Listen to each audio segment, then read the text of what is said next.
많은 분들이 국민연금 100만원, 150만원을 받으면 부부가 그럭저럭 살 수 있지 않을까 막연히 기대하곤 합니다. 젊은 시절 내 월급 통장에 찍히던 숫자들처럼 말이죠. 하지만 오늘 저는 그 기대가 얼마나 위태로운 모래성 위에 지은 집일 수 있는지에 대해 이야기하려 합니다. 여러분의 통장에 찍히는 월 100만원이 결코 진짜 내 돈 100만원이 아닌 이유. 월급과 연금은 완전히 다른 개념이기 때문입니다. 오늘은 은퇴 후 내 소중한 노후 자금을 조용히 하지만 무섭게 갉아먹는 보이지 않는 고정 지출의 정체를 낱낱이 파헤쳐 보겠습니다. 여기 평생을 성실하게 살아오신 한 분의 이야기가 있습니다. 62세 김영수 부장님. 대기업에서 청춘을 바쳐 일하고 명예롭게 정년퇴직하셨습니다. 퇴직금 일부로 자녀들 결혼시키고 남은 대출도 정리했죠.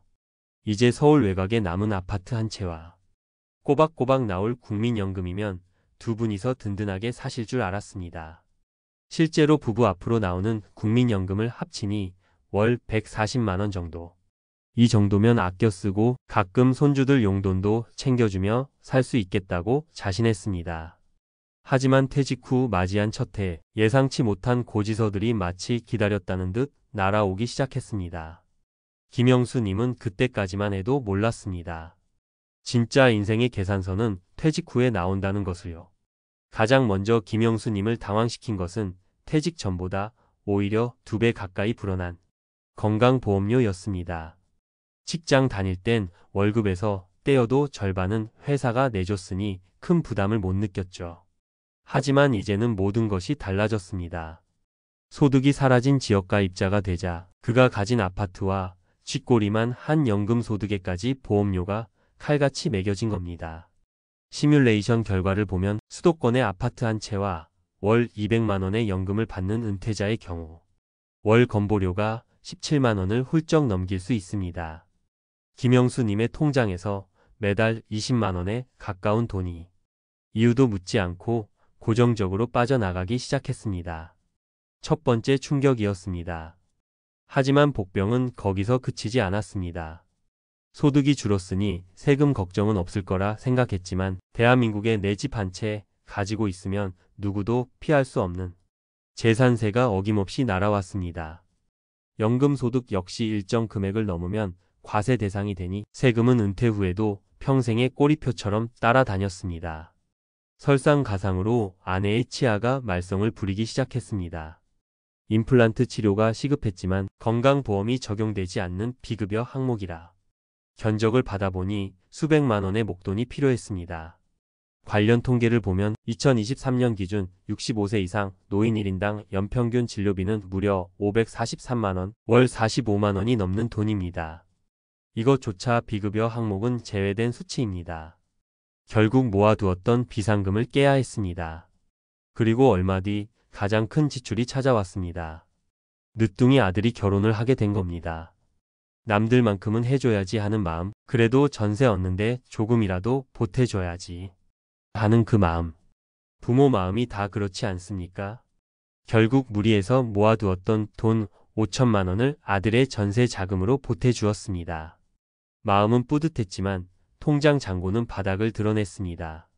이게 끝이 아니었습니다. 주변 지인들의 장례식도 무시할 수 없었죠. 한 달에 한두 번씩 나가는 경조사비도 쌓이니 무시 못할 금액이 되었습니다. 한번 계산해 볼까요?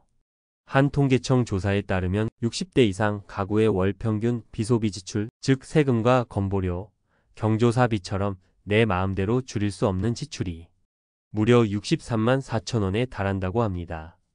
김영수님의 월 연금 140만 원에서 이 돈과 병원비를 빼고 나니 실제 두 부부가 먹고 사는 데 쓸 수 있는 돈은 절반도 채 남지 않았습니다. 이것이 바로 월 100만 원의 잔혹한 진실입니다. 결국 영상의 제목에서 말한 이것의 정체는 바로 지역가입자 건강보험료, 재산세 등 각종 세금, 본인 부담 의료비 특히 비급여라는 필수 고정지출 3대장입니다.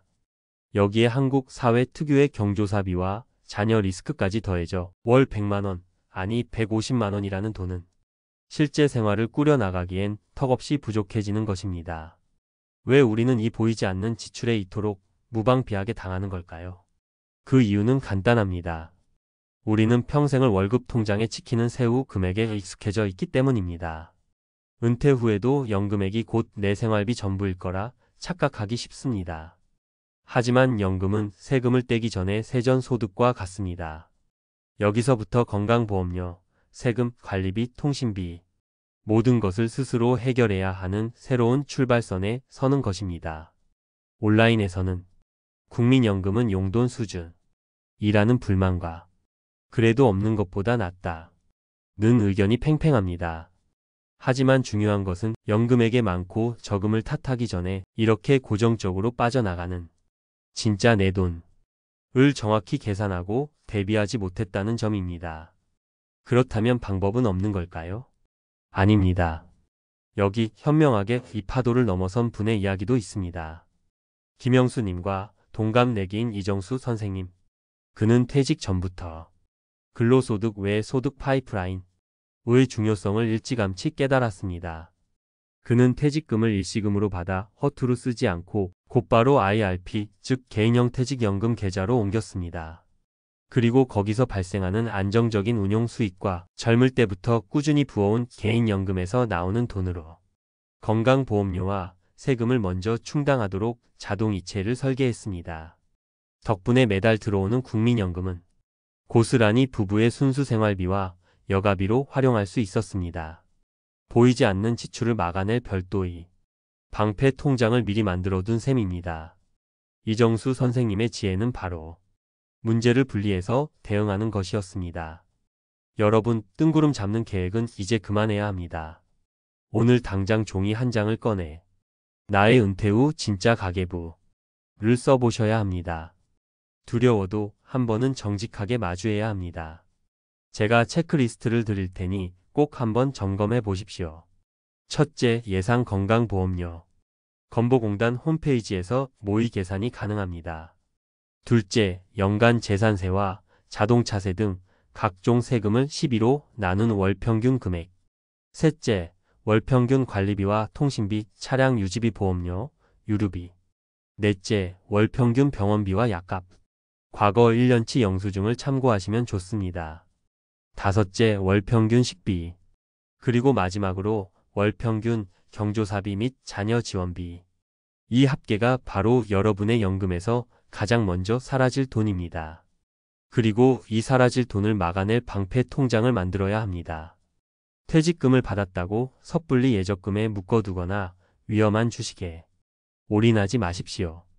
퇴직금과 여유자금은 IRP와 연금저축계좌로 옮겨 세금 이연과 저율 과세라는 국가가 주는 합법적인 혜택을 최대한 누려야 합니다. 이 계좌들의 목표는 대박 수익이 아닙니다. 매년 발생하는 보이지 않는 고정 지출을 상쇄할 안정적인 현금 흐름을 만드는 것, 그것이 목표입니다. 건강보험료도 다이어트 전략이 있습니다. 퇴직 직후라면 최대 3년간 이전 직장 수준의 보험료를 내는 임의 계속 가입 제도를 신청하는 것이 유리할 수 있습니다. 조건이 맞는다면 직장에 다니는 자녀의 피부양자로 등재하는 것이 최선입니다. 이를 위해 미리 증여를 계획하거나 이자나 배당 같은 금융소득이 연 2천만 원을 넘지 않도록 관리하는 지혜가 필요합니다. 오늘 이야기가 다소 불편하고 마음 무겁게 들리셨을 수 있습니다. 평생을 가족을 위해, 회사를 위해 앞만 보고 달려오셨는데 은퇴 후에도 이렇게 팍팍한 계산을 해야 한다는 사실이 서글프게 느껴지실 수도 있습니다. 하지만 여러분, 희망은 정확한 현실 인식에서부터 시작됩니다.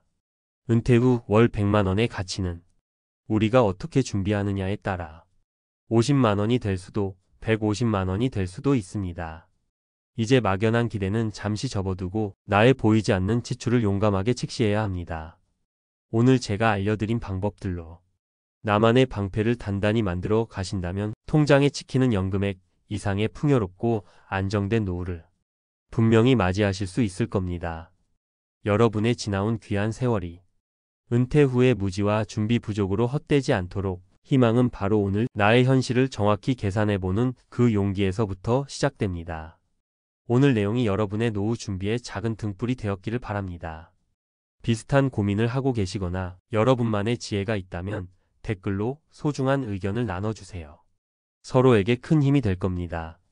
내용이 도움이 되셨다면 구독과 좋아요 버튼 한 번씩 부탁드리며 알림 설정을 해두시면 앞으로도 여러분의 든든한 노후를 위한 현실적인 조언들을 놓치지 않고 받아보실 수 있습니다.